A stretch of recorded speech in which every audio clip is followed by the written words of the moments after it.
talagang final na to, final. Last game mo na? Yeah, team ko. Yeah. Very fitting.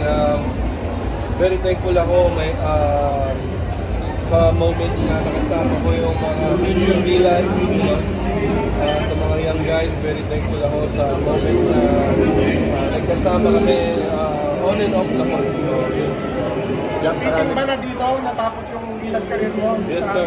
Yes, sir. I thought, akala ko madami akong fitting na mag-retire na ako yung goal. But this one, mas sweet, parang gano'n. Kasi very nostalgic sa akin. Jack, ano yung, maraming yung moments in your national career, no? Ano yung masasabi mo top 3 mo siguro? On top of your head right now? Actually, ang dami. First, yung Gilas 2009, yung samahan namin ng Gilas 1, kasi puro kami bata nun. Dami, yung training camp namin, lahat na, yung process, yung first World Cup, yung hinel dito, still have goosebumps pag minsan naisip ko yun. Tapos yun, yung tuloy-tuloy na progress ng Philippine team. So, very, ang dami talaga. Off of my head, so ang dami. Oh yeah, very confident ako sa kanila. Kaya nila, malayong mararating nila. So, basta yun nga, kailangan supportahan lang natin sila. Ayun, patuloy lang yung pag-trust sa system, sa process. So yun, sana maging talaga sila healthy and maging buo yung core. Kasi yun talaga dun actually hindi pa natin nakikita yung yung full potential talaga. So yun, abangan natin sila, yung supportahan natin sila. Ginebra, di pa naman. Ginebra, di pa naman. Hindi pa naman. Meron pa mga few left in my contract. There you go.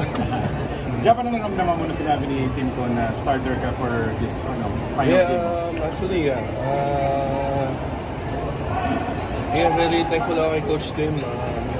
Binigay niya sa akin yung start nito kasi alam naman natin na talagang binibigay niya sa mga young guys yung time. So, ayun lang, as a veteran, yun lang yung focus ko sa defense. Hopefully, kung paano makontain si Wesley, alam namin na siya talaga yung isa sa Guam.